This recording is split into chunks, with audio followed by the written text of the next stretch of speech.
Rodney Square in beautiful downtown Wilmington, Delaware, we are the Podcast Pediatricians. I'm Rob Walter. And I'm Matt Gotthold. As always, you can catch us on iTunes, Google Play, and Stitcher, or listen to us online on YouTube or at podcastpediatricians.com. Please also send your comments and suggestions. And we will answer you. Any comments you give, we will answer right away and post it on the website.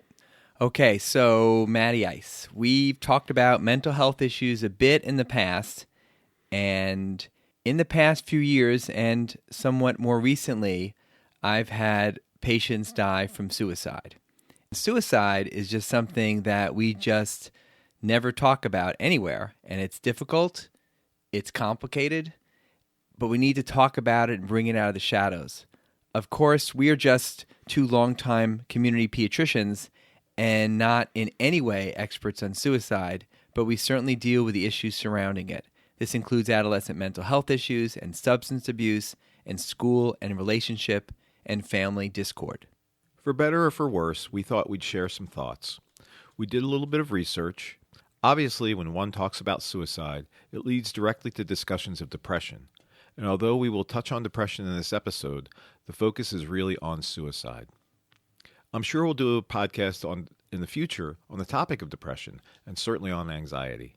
And a shout out to Up to Date, an online service to give you all the latest in many different areas of medicine. And it has a terrific section on suicide ideation in children and adolescents, and to Dr. David Brent, who is the editor of that. Now, this is the David Brent child psychiatrist, not the David Brent from Slough of the Wernham Hogg Paper Company. Did you get that? Did you get that reference? No. Oh, the original office, the excellent original UK original office with Ricky Gervais.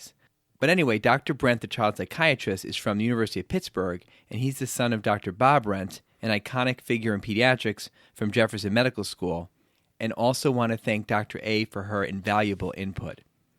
Of course, as always, anything that we say in our podcast that is wrong or wrong-headed is totally our fault and no one else's. So first, our disclaimer. We're sharing our own personal opinions on pediatric care. Always talk to your own pediatric caregiver about your child. Pediatric caregivers should always consult expert guidelines and consider their own community standards of care. So I was thinking about this, and I come up with, I think, 9 of my patients who have died over the decades I've practiced this. Now, 2 of them were adolescents in car crashes. One was driving, and the other was a passenger. And one adolescent died from meningitis who ended up having an undiagnosed immune problem. There was one delayed teen who had a chromosomal disorder and multiple medical issues who died from complications of the flu. And I had one baby who probably had SIDS and one baby with epidermolysis bullosa, that rare skin disorder that causes fatal infection. And now I've had 3 patients in just the last few years who have committed suicide. 2 were in college and one was several years older and aged out of my practice after turning 23. At least 2 of them were suicides by hanging.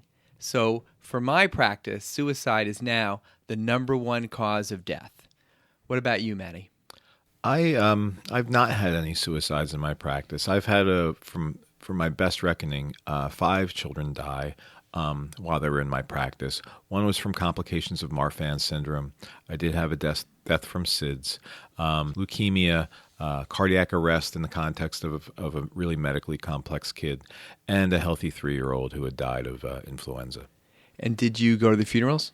I really felt compelled to go, and I made it to 4 of those 5 funerals. Yeah, me too. I made it to most of the funerals, and I do think it's important that caregivers, and especially pediatric caregivers, go to funerals and pay our respects and give support to the family.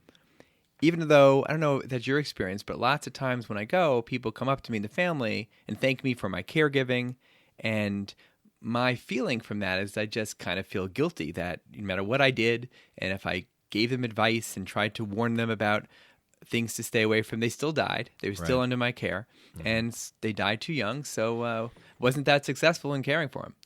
Yeah, It's really emotional for me to go to these funerals because, as usual, you remember the times that you've seen the child, and also you, as always, put yourself in somebody's position. And I just can't imagine the suffering that parents go through being on that side of this topic. I know. It's unimaginable to me. It's giving me chills right now. It's hard to believe sometimes that they're standing up and talking. I don't think I could be that strong. My sister passed away too young, and my mom. We all suffered, but no one like my parents when you lose a child. So it is. You go back to work like, okay, we laugh about things and we try to do our best, but it's important, and we want to try to make sure every time we talk to a kid about being safe to keep that in the back of our mind. Yeah. The death of a child always seems all the more tragic, but especially when it could have been prevented. Right. And in the United States, suicide rates have tripled in the 10 to 14-year age group and doubled in the 15 to 19-year age group from the 1960s to the 1990s, and the rates continue to rise. This year, there have been some high-profile deaths from suicide, including Anthony Bourdain, the famous chef who was really well-liked and very forward-thinking and socially conscious, which is not the usual for men in that field, and also, tragically, the designer Kate Spade. Have you been personally touched by suicide, Matt? I haven't. No. I did. My aunt committed suicide when I was in medical school, and we never really spoke about it, and no one ever officially told my grandparents. The official story was that she had a stroke, I think we said at the time, although I'm sure that deep down that they knew. But I think that it does touch almost every family in the United States, especially, and certainly that just keeps, unfortunately, growing. Yeah, CDC statistics from 2015 revealed that suicides in 10 to 14-year-olds, for the first time, roughly equaled deaths in motor vehicle accidents for that same age range. Both causes killed over 400 children. Back in 1999, there were 4 times as many car crash deaths as there were death by suicide in this age group, 10 to 14-year-olds. But since then, car crash deaths have been cut in half, which is great. But the suicide deaths have doubled, which is awful. Boys always outnumber girls in completed suicides at all ages.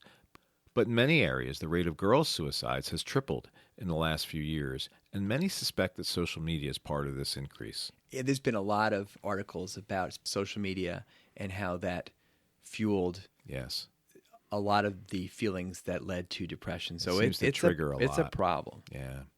Suicide is the number 2 cause of death for 15 to 19-year-olds and for 20 to 24-year-olds. In 2015, 2,001 15 to 19-year-olds in the U.S. and 3,430 20 to 24-year-olds committed suicide. Only unintentional injuries caused a greater number of deaths in these age groups. Unintentional injuries include drug overdoses, falls, drowning, and motor vehicle accidents. So suicide is actually nearly tied with motor vehicle accidents as a cause of death in these older age ranges. So doing the math, a total of 5,910 10 to 24-year-olds died of suicide in 2015. That same year, 1,469 died of cancer, 223 died from the flu, and 1,112 died from heart disease. So, suicides accounted for more than double the number of deaths from cancer, heart disease, and the flu combined. That's shocking. It's awful. Tragically, almost 5,000 children died from homicide in the U.S. during 2015. So that's almost as many as by suicide. These deaths are mostly concentrated in inner-city areas.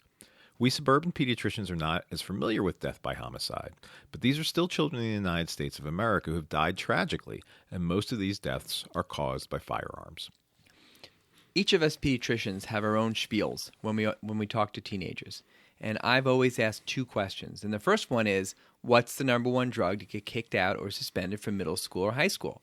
And as we've talked about before, number 3 is now marijuana. Number 2 is now alcohol, though it used to be 1, and the new number 1 is now juuling.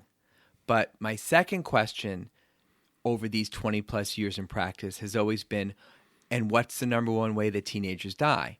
And the answer has always been car crashes by far. Teens sometimes guess drunk driving or DWI, but I stress the DWT, which is driving while teenager. But in the last few weeks, I've completely amended my answer to say both car crashes and suicides. Now, suicides in prepubertal children are rare, but do occur. 155 children ages 5 to 11 in the United States committed suicide. Now, you can't go back very far looking at suicide rates for kids under 10 because for many years it was impossible to code a death of a young child as a suicide. The software would just not accept that. It wasn't possible per the national statistics. I would assume it was set up that way because people wanted to spare their families from the heartache of their child being called a suicide, I guess. But again, we need to shed more light on this topic and to talk about it if we want to help. There has been publicity this year for at least 3 young child suicides in which bullying was a factor, including a 9-year-old Alabama girl and a 9-year-old Denver boy.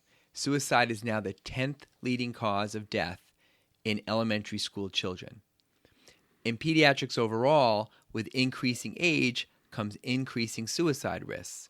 This may be due to the children having more access to firearms and drugs as they get older and exhibiting higher rates of psychiatric illness and substance abuse as they get older, but probably mostly due to an older child and then a teen's increased ability for abstract and complex thinking, specifically having the ability to envision a hopeless future. Also, puberty itself is a risk factor, especially for girls, especially for those girls who experience puberty very early, since this is associated with a higher rate of mental health issues, especially depression, and suicide risk. Of course, the suicide rates are really, really highest in transgender youth, especially when puberty begins and their body starts more and more to become the opposite of how they feel. And we'll do a podcast in the near future about these issues in the care of transgender youth. Now, it's well known that teenage girls will attempt suicide more often than teenage boys, 2 to 3 times more often, and usually with pills or with cutting. However, boys are much more likely to complete a suicide attempt, especially since males will more attempt suicide by hanging or with firearms. In some areas, teen boys even choose suicide by cop, where they provoke a police officer to shoot them by pretending to have a weapon. Suicide rates are highest for white males in all age categories in the U.S. In general, the risk factors for adolescent suicide include psychiatric disorders. The majority, up to 90%, will have psychiatric disorders, but not every single youth involved in suicide or attempted suicide has a psychiatric disorder. The majority will have depression, but there is also bipolar disorder, conduct disorder, anxiety disorder, eating disorders, substance disorders, and psychosis. Another primary risk factor is previous suicide attempts. This is a huge risk factor for later completed suicide, especially if there have been multiple attempts. The median time for completed suicide after the first suicide attempt is 3 years, but the risks increase suicide continue for decades. So when somebody ever attempts suicide, we must always be vigilant in following them and being careful with their health. 1/4 to 2/3 of adolescents attempting suicide will try it again within the first year. Not surprisingly, a history of physical or sexual abuse is another risk factor. This is a high risk factor for adolescent suicide, as is exposure to violence in the home or in the community. This includes peer victimization or bullying, which is huge. Right. Remember, 17% of all high school kids are bullied. It's really, it's become, I'm not sure if it's become epidemic in our society, but it certainly has become more impactful because there are so many different ways to bully someone right now. There's nowhere to hide. Right. And to be vulnerable to other people's criticisms, which are oftentimes vicious and self-serving, is just an unimaginable pain for a lot of these people who just are not emotionally or intellectually or psychologically mature enough to be able to deflect these things. Right. In our day, you physically really could hide. Bullying was you got beat up after school. Right. So you'd hide. Maybe found another way maybe home. They'd find you, but it wasn't like it is today. A family history of suicide is another big risk factor, especially if a parent has committed suicide, and even more especially if it was the child's mother. Other big risk factors include access to means of committing suicide, Firearms are the number one method for completing suicides. They're used in 2/3 of all suicides in adults and adolescents in the United States. And we've talked in the past how in Florida they made it a criminal offense to bring up firearms. Luckily, that was overturned. So when I bring up firearms in the course of a visit, even a regular visit, I'm quite clear to say this is not a Second Amendment issue, it's a safety issue. And again, they should be locked up and the ammo should be in a separate place. But if there is mental health issues in the house, they shouldn't be in the house at all. Just get them out of the house. However, hanging is on the rise as a cause, especially in the pediatric age group. Now, alcohol and drug use are certainly risk factors. 25 to 46% of adolescents who commit suicide had alcohol or other drugs in their bodies at the time of suicide. So a large number of these teens are either drunk or high. And then there's the suicide contagion factor. This refers to the real phenomenon of suicide clusters or outbreaks in a community. But this really accounts for only about 5% of suicides in the United States. Last year, we had a mini cluster of suicides at one high school near both our practices in Delaware, and I think all the deaths were by hanging, which also gets the issue of copycat suicides and the influence of the media. So, Matt, did you watch 13 Reasons Why last year? No, I didn't. Kudos to you. And I have to admit, I did. I watched 13 Reasons Why. Basically, it's a show about a high school girl who committed suicide and left 13 audio tapes addressed to 13 different people, detailing how each of these 13 people were responsible in some way for getting her to the point of killing herself. It got a lot of mixed publicity, and certainly the premise of suicide as a kind of revenge and a plot which had all 13 people suffering in some ways because of her suicide was just awful. It's an awful message as it pertains to suicide as a method of revenge and vengeance. So I did watch the first season, and I gotta say, from a storytelling standpoint, parts of it were gripping, and the actors, especially the girl who played the main lead, was excellent. But the adults, including the parents and the teachers, and especially this one high school counselor, were idiots and caricatures of clueless adults like in the worst Disney movies or Nickelodeon cartoons. So I did personally boycott season 2, not that Netflix cares. So all this leads us into the topic of social stressors as triggers. Certainly some of the most common social stressors for anyone is interpersonal loss or conflicts, like a relationship breakup, which is particularly true for adolescents and young adults who have a difficult time processing these kinds of phenomena. Legal difficulties with police and chronic illnesses can also certainly be triggers. While adults may have workplace-related stressors, for adolescents, school-related stressors can be a major trigger. Middle school and high school and college have always presented a challenge to a lot of young people, but these are simply more difficult to get through emotionally and psychologically than they were even a generation ago, and kids just don't seem to have as much resilience. Yes, the resilience, I agree. I think more and more these days, high schoolers don't develop much resiliency that they need. They want immediate gratification. They have a low frustration tolerance. They want things to be fixed right now. They want to order something, get it from Amazon within 24 hours. And of course, for many high schoolers, the pressure of getting into college starts in middle school or before. I like to mention to high schoolers that there are over 4,000 2- and 4-year colleges in the United States, and they will get into one of them, while at the same time being sensitive to the fact that financial circumstances may be a barrier to some of them to go to college, and honestly, that college is not for everyone. But all of us, even with our own kids, can get caught up in the college application frenzy. Now, I don't know about you, Matt, but in my experience, one of the high-risk times for older teens is in that transition from high school to college or a job.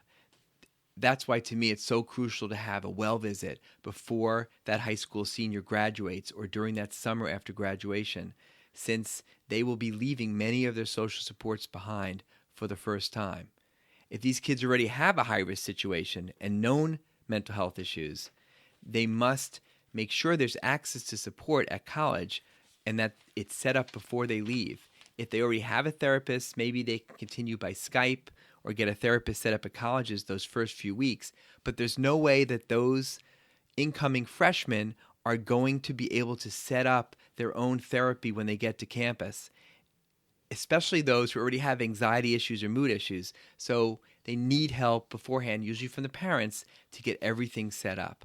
I also don't know about you, but I have a lot of high school seniors who are just waiting to graduate and think that all their anxiety, all their depression will magically just melt away and disappear as soon as they leave high school and get into college, and everything will be fine.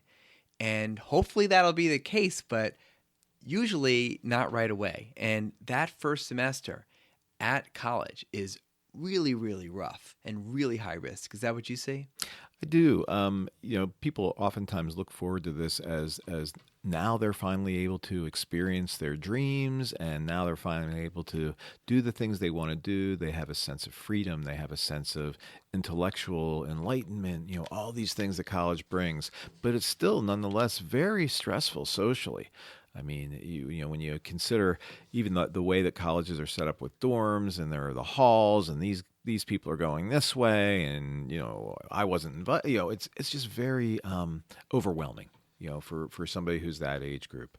The first year of college is not the time, I tell my patients, to stop medication that they're taking for mood and anxiety issues. I do see high school kids who say that they want to more or less get off everything and make a new start in college. But that first year can be so stressful that it makes no sense to choose that time to get off of their medicine. Certainly later in college might be a perfect time, but I suggest that they do not choose a time when they are first stripped of their usual support systems. Which gets to the issue we've touched on before, that overall, colleges do a horrible job of ensuring the mental health of these vulnerable young people. Many colleges have far fewer than the recommended one mental health counselor per 1,000 or so students, and often it's not even close. Families are often paying somewhere in the vicinity of $70,000 a year for many of these schools, plus many, many millions of endowments are there more or less for the use of the school's purposes, but they seem not to be used in this capacity. Many schools still claim that they can't afford to meet the mental health needs of their students, which I find appalling. And untrue and ridiculous. And even the best colleges say, we can't take care of all this. Well, they need to. Right. It's their job. That really riles me up. And again, this includes almost all colleges who fail their students for mental health, including the most prestigious ones, including just about all the Ivy League colleges too. In my opinion, every incoming freshman or transfer should get formal screening for mental health issues during new student week. And then again, within the first month, they should have a short visit with a mental health counselor, which should be repeated at least once in the beginning of the second semester. Most of these visits will likely be just confirming that all is okay and reinforcing how and when to access mental health supports at school, asking about their sleep habits, substance abuse, alcohol, and their study and life balance. And one plug, don't forget when you're counseling parents, and you parents out there, that you should go to student health in the beginning of the year and sign an authorization with your child to ensure that you are notified if there are serious issues like mental health or substance abuse admissions while your child's at school. Now, you certainly can then carve in some exceptions if there's something to do with sexuality that you're not going to be notified. Your child, who's now an adult, has to sign off on this, and most of them will. I think both of us know of college kids who have huge medical issues, often about substance abuse and mental health at school, and no one knows about it at home. Parents don't know about it. I don't know about it until sometimes something disastrous happens. Now, even for colleges who do offer some mental health counseling, they often will cap the total number of visits at something like 5 to 10, which makes no sense. And many colleges don't even have a ready list of psychologists who have offices close to the campus that are geared towards young adults in the community of the college, which is shocking. Very anecdotally, one of my patients called the suicide hotline at college one evening and was told that they had to wait till 8 a.m. the next day to see somebody, and by 8 a.m. the next day, he had killed himself. How tragic.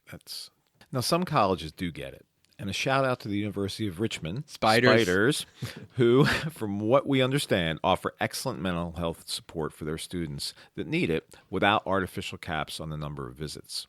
Another big factor, which is a suicide risk, is social isolation, which obviously touches on school issues and mental health issues. Loneliness is becoming an American epidemic for all ages, and especially for adolescents. Again, it's hard not to point one's finger at social media as a big factor here.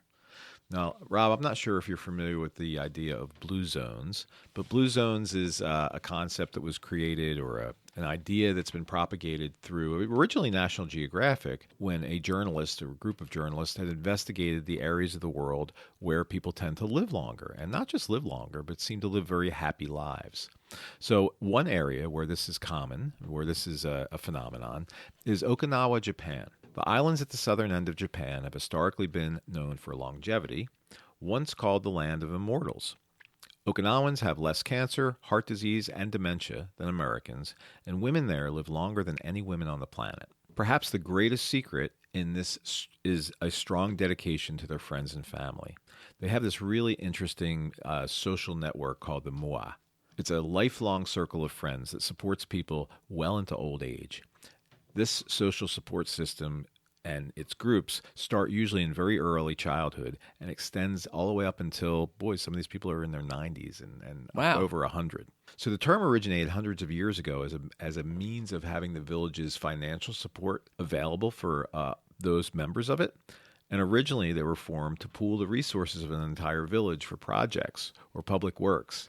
If an individual needed capital to buy land or take care of an emergency, the only way was to pool money locally. But today the idea has expanded to become more of a social support network, and it's a cultural tradition for people in that area to have built-in companionship, which is really phenomenal. So in small neighborhoods all across Okinawa, and from what I read, up to 50% of the population participates in this, friends meet for common purpose, sometimes daily, sometimes a couple of days a week, and they gossip and they experience life and they share advice and even financial assistance when it's needed. And these are the groups that they call MOA. So traditionally groups of about 5 young children are paired together, and then these are the people that have made a commitment to each other essentially for life. And they're like a second family. And they meet regularly, and they work, and they play together. And some of these MOAs have existed for up to 90 years. Wow. So it's astounding to me that there are areas of the world where companionship is seen as really a vital part of life. And I think we've started to lose a lot of that in our society. Oh, we've lost it. Yeah. And like how many of us have friends from when we were really little? I have Right. one, and Yeah. I consider myself very lucky. I have one, and I married her. Outside of that, honestly, I don't know that I'm in contact with any of my childhood friends with any degree of frequency. Right. Yeah. And certainly, as we said, teenagers now do not have those close groups that are just looking out for each other from young ages. They're on Snapchat, they're on Instagram, and when you're on Snapchat and Instagram, everyone else seems to be having a great time. They're having a party, and so many teenagers feel perpetually like they're on the outside looking in. No one's really talking and communicating with each other. Do you go to restaurants, Matt, or Starbucks and others, and just sometimes just look around and see what everyone's doing, and everybody is just on their phones? Now, I'm guilty of it too. Yeah. So maybe they're looking at me, but it's just a sea change from 10 years ago. It really is. This complete lack of, I don't want to say physical interaction, but emotional, of interpersonal interaction. The walls that have been thrown up by social media, and we're going to do an entire podcast on social media because it is such a, I don't know if it's a burden, but it's such a quintessential part of the way we interact with each other now, at least again in our society. And I think that it's absolutely got its aspects that are helpful, but it has so many aspects that have really separated ourselves from each other in a very meaningful way. We're all becoming an episode of Black Mirror. I don't know what you mean by that. But Well, watch a couple episodes, but it's scary. Oh gosh. So back to suicide. So another risk for suicide actually is adoption. People who've been adopted. Some studies show that adoptees are 4 times more likely to attempt suicide than those who are not adopted. Obviously, there are many variables here, including negative experiences even before the child was adopted that were never known. But in general, we should remember to be extra vigilant about mental health issues as these adopted kids grow up into adulthood. Sexual orientation is still a risk factor, and the suicide rates are higher in the LGBTQA youth, and especially for transgenders who have a substantially higher suicide rate than others. Obviously, there are emotional factors involved in adolescents attempting suicide, with hopelessness and helplessness and impulsivity all being involved. This group includes those who may be diagnosed with ADHD, although we really don't consider ADHD to be a primary risk factor. What we do know is kids with ADHD have a higher risk of comorbidities of anxiety, mood issues, and often self-esteem issues, especially if they have learning or attention issues that were not addressed in a timely manner. Of course, one of our obsessions as podcast pediatricians is sleep. We have to add that to the list, whether primary or secondary sleep disorders and problems. Sleep affects everything, and many youth who die from suicide have been sleep deprived leading up to the event. Now, my quickest way to screen for sleep issues in the office is by asking a teen what time they wake up on school days and what time they wake up on the weekends.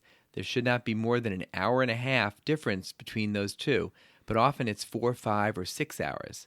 And in the classic awful college sleep cycle, the student gets up early 3 days a week when they have that 8 or 9 a.m. class and naps those days and then sleeps into 1 or 2 p.m. on the other days. And when you get more consistency in the morning wake-ups, then you can start to work on the bedtimes and especially get those screens away from their beds. We'll be right back with a wrap-up of the suicide discussion and specifics on the role of pediatric caregivers.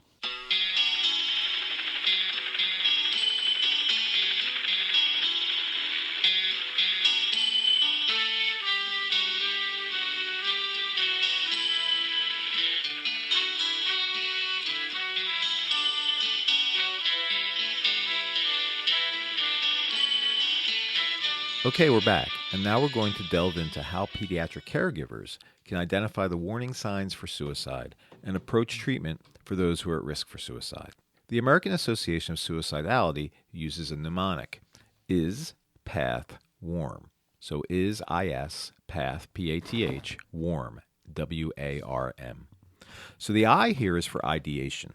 Does a patient report active suicidal ideation, or has he or she written about suicide or death? Does the patient report the desire to kill themselves?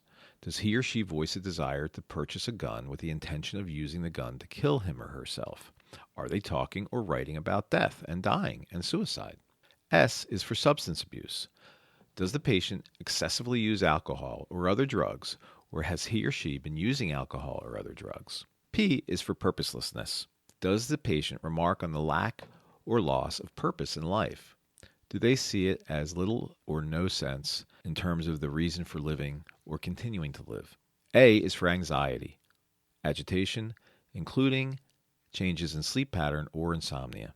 T is for trapped, feeling there's no way out of a situation, and this can really be overwhelming for these kids. H is for hopelessness. This is a feeling of hopelessness about self, about others, even about the future, and sometimes even about the future of the world, especially these days when there's so much discussion about climate change and other things that are a potential threat to well-being.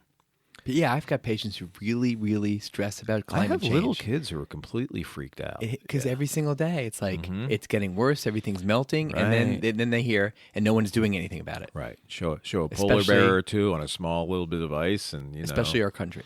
Yeah, right. W is for withdrawal, isolating, withdrawing from family, friends, usual activities, or society. A is for anger. People feeling a sense of rage or uncontrolled anger or seeking revenge for things that they perceive as being wrongdoings toward them.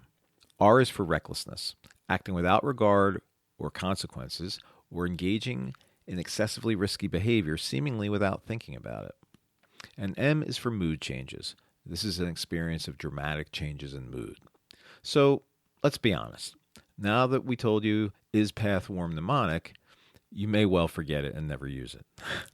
What do you think, Ralph? I will forget it and probably never use it. But you like I use like it more. this. Yeah, and I've not used it, but having done the research for this episode and having come across it, actually thanks to you, this may well be a good tool to start with in terms of looking for things. And this really does very kind of sadly spell out the way a lot of these people feel without being able to put it into their own words. Yep, I agree. Now, for most of us in the office, we start with screening. As we said, not everybody who has suicide is depressed, but that's the biggest risk factor. So we start out with our PHQ-9A, which is the PHQ-9, the Patient Health Questionnaire of 9 questions screening for depression, plus an added question for mild depression or dysthymia, and another 2 extra questions specifically on suicide.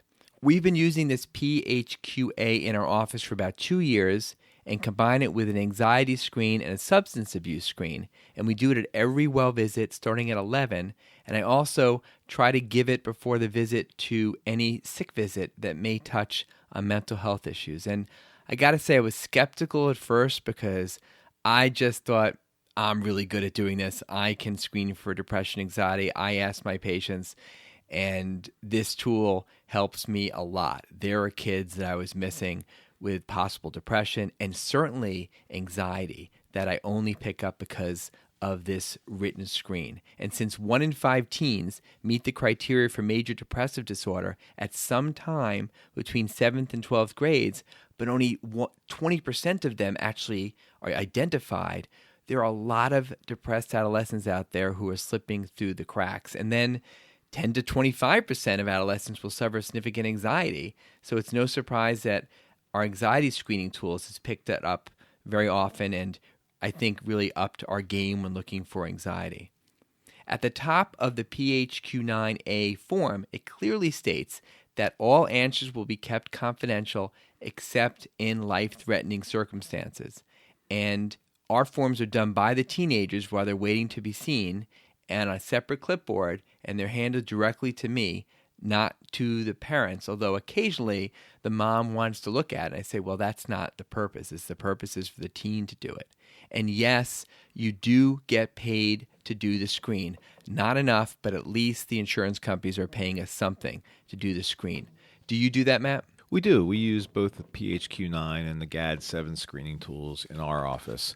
And I think that this is something that a lot of pediatricians, just knowing the personality types of many pediatricians, really are at least initially uncomfortable with. You know, these are tough topics, and these are topics that are far beyond, you know, what should I feed my baby, and why does my son keep getting so many ear infections? What's a good bedtime for my child? These are things that really are getting into the nitty-gritty of some of the ugly sides of life. And a lot of pediatricians who are basically, you know, of the specialists, people who tend to be sensitive and people who tend to be empathetic, really sometimes struggle with this topic. And I can't say that I've not struggled with it at times in terms of really feeling like, you know, how deeply do I want to pry? Do I want to open up a can of worms here? It can be a Pandora's box. It really can. And out comes all the pain.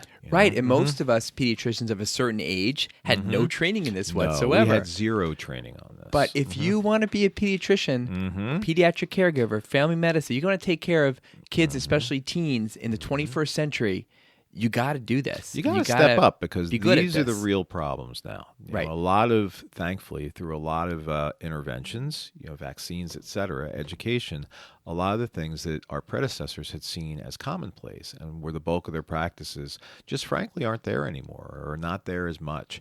These are the things that are really the pathologies now that we see largely and are largely untreated. And not just the pathologies that we see, but the pathologies that are killing our patients.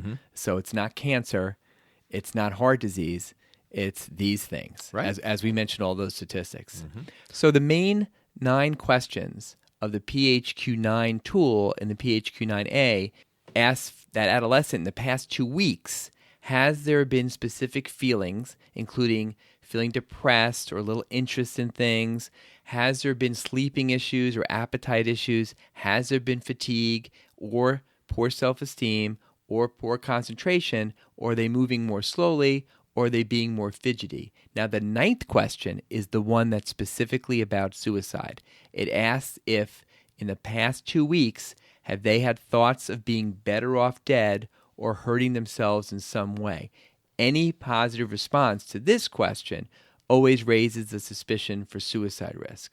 All these 9 questions can be answered with not at all, with a score of 0, several days in the past 2 weeks, score of 1, more than half a day, score of 2, or most of those days, which is score of 3. So 0 to 3 for each question, 9 questions. The scores can range from 0 to 27.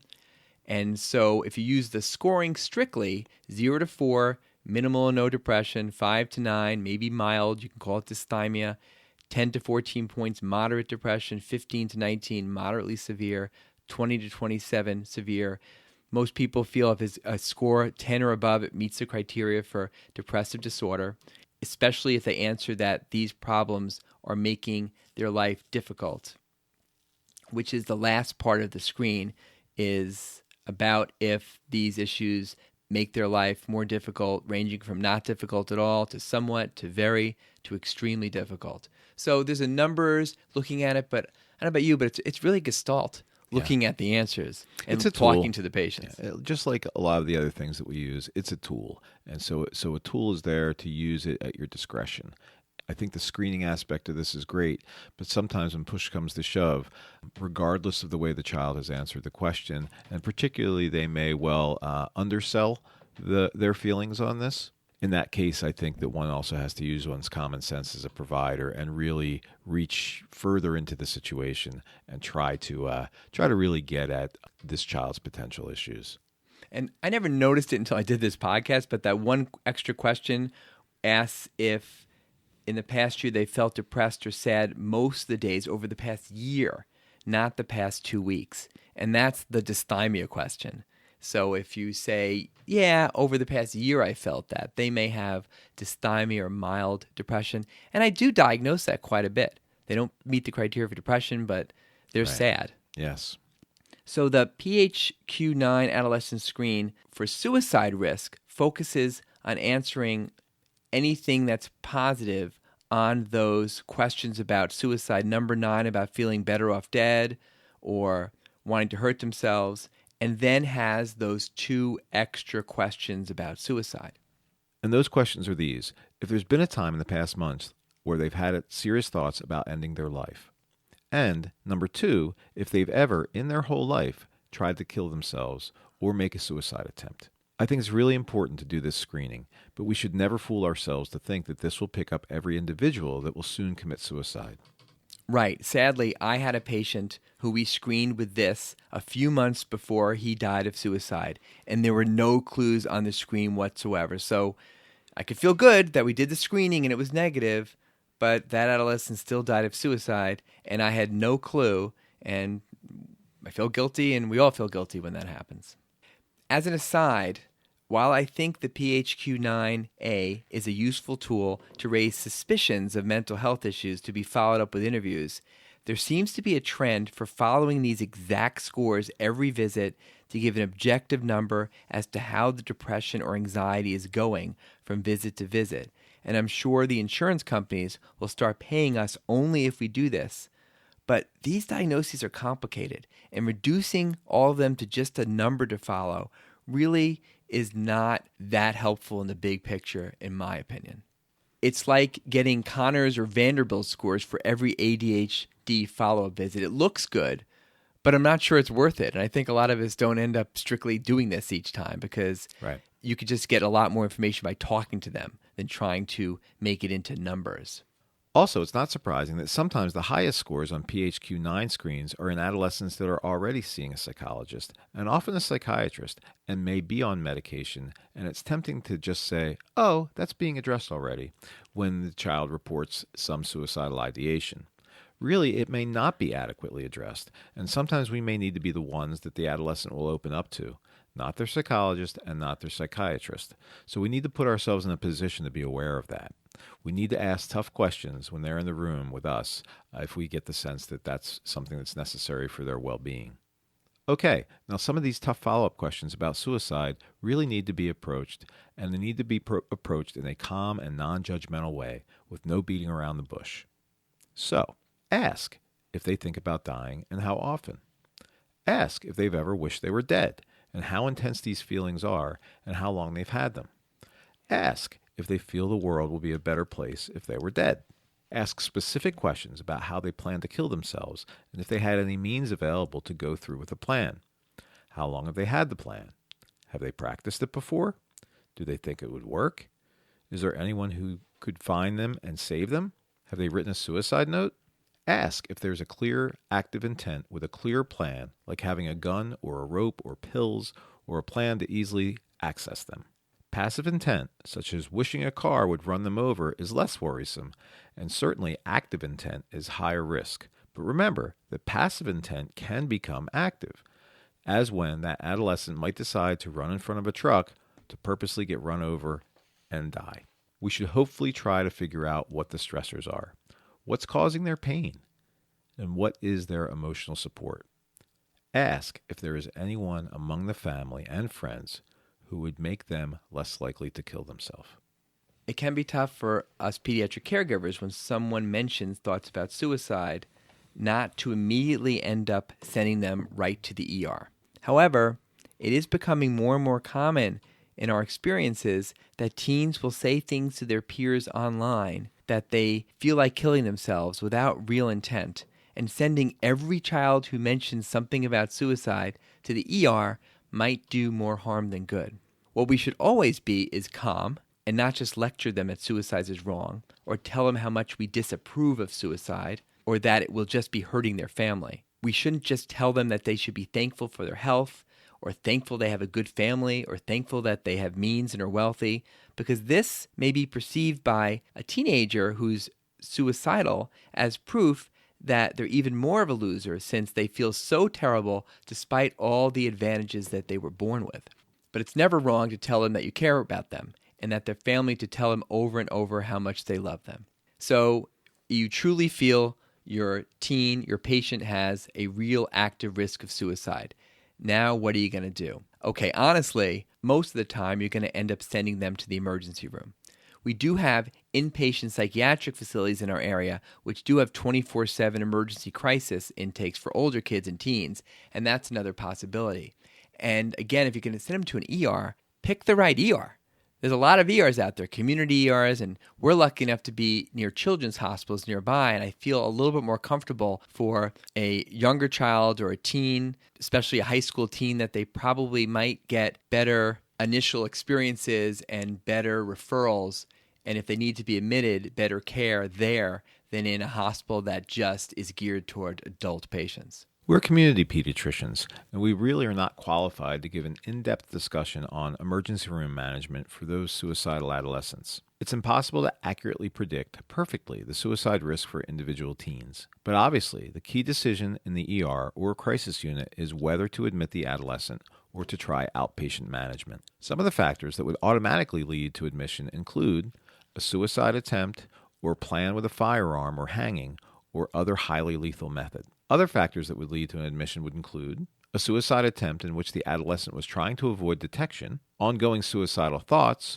or a patient's great disappointment that the suicide attempt was not successful, or them being unable to discuss the suicide attempt honestly, or an inability to discuss safety planning.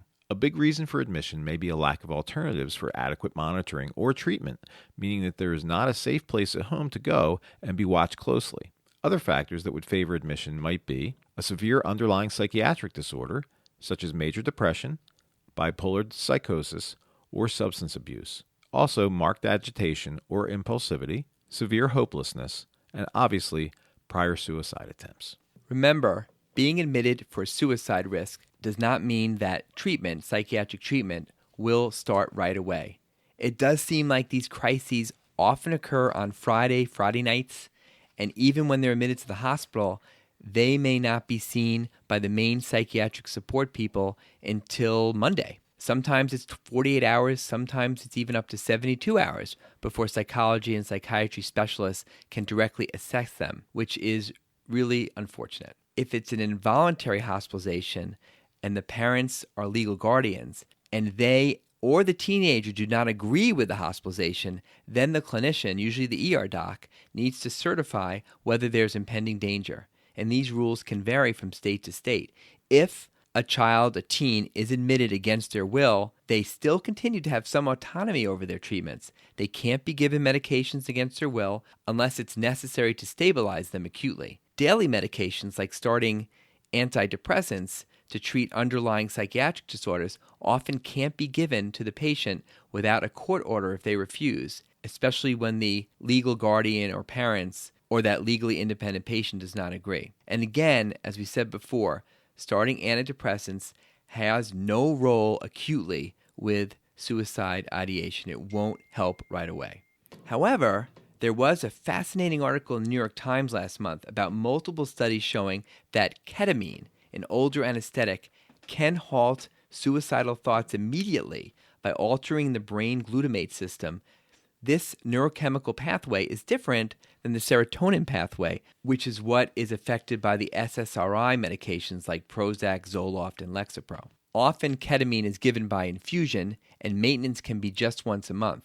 Now, one possible downside to ketamine therapy, it can produce disassociation or out-of-body sensations, and there's also no data on long-term use. Some experts fear that treatment acutely with ketamine will take away the suicide urge right away, but there could be a rebound effect, and that could happen after they go home, and the result could be disastrous if the suicide thoughts flood back. However, it is striking that so many ER doctors on the front lines who have experience with ketamine feel that it is a game changer, similar to when we sometimes send a patient with status migraine into the hospital because nothing can take their pain away, and they get IV treatment, and that's the only way to take it away. Okay, so what about outpatient treatment of suicidal adolescents? Intensive outpatient treatment for adolescents with suicidal ideation in a clinic or hospital is the best option when these individuals are at lower risk and are medically stable. This is also usually the course they get if admitted to the hospital and are ready to go home. Often this involves many weeks of intensive treatment and therapy. Some of these facilities include on-site tutoring for homework.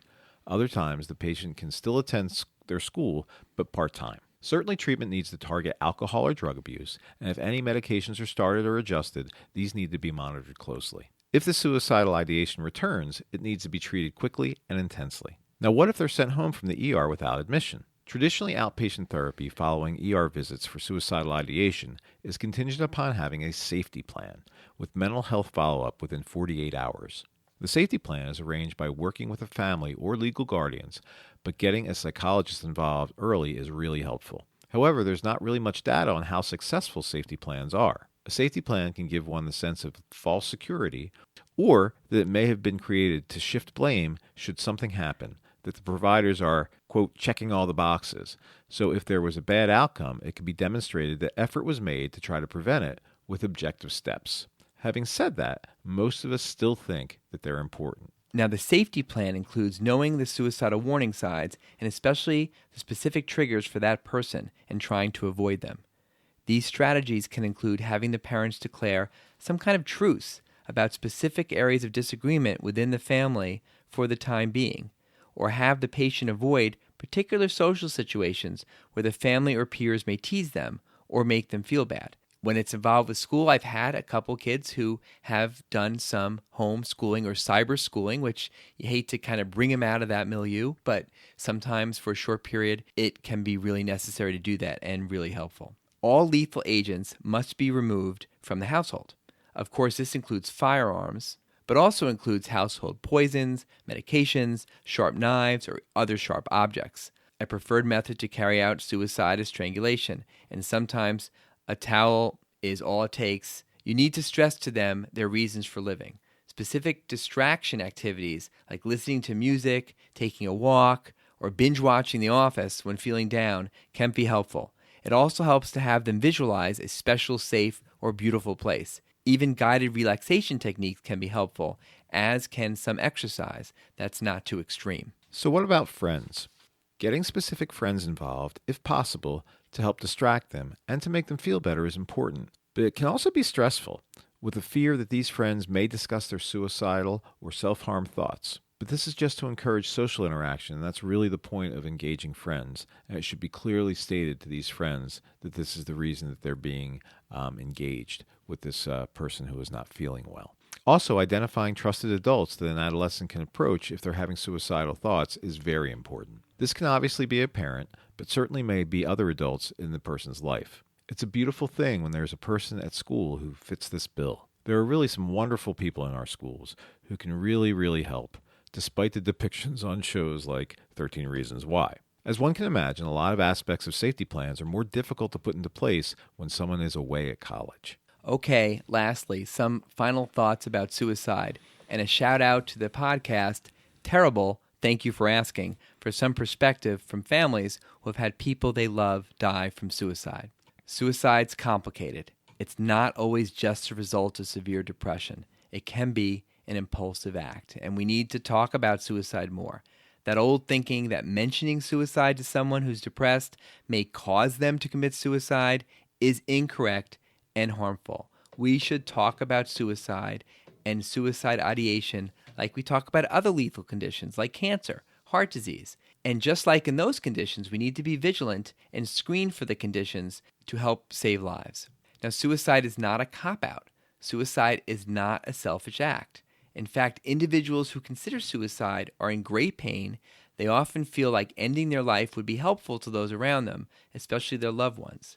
This is obviously untrue, but these type of thoughts show what a dark and deep place of despair they're in. They often truly think that everyone would be better off without them. Often, suicide is more about ending the numbness and their unbearable pain than it is about dying. And if you're speaking to a family that's had to bear the pain of suicide, know that often they will carry guilt and shame with them forever, even if those feelings are totally unwarranted and unfair by the circumstances. So give them your love and compassion, and don't define their loved one who died by suicide by how they died.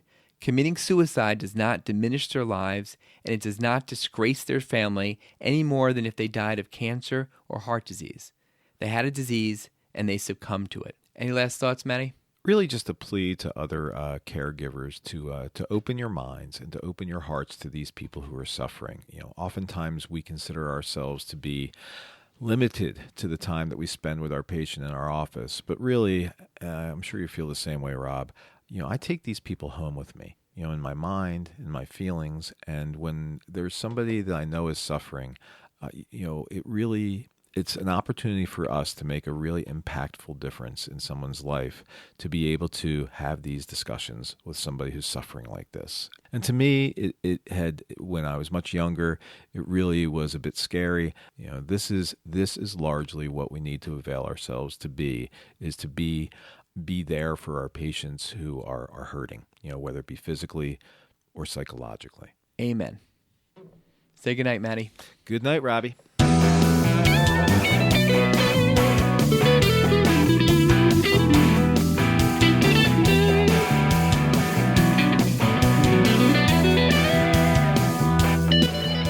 Podcast Pediatricians Productions.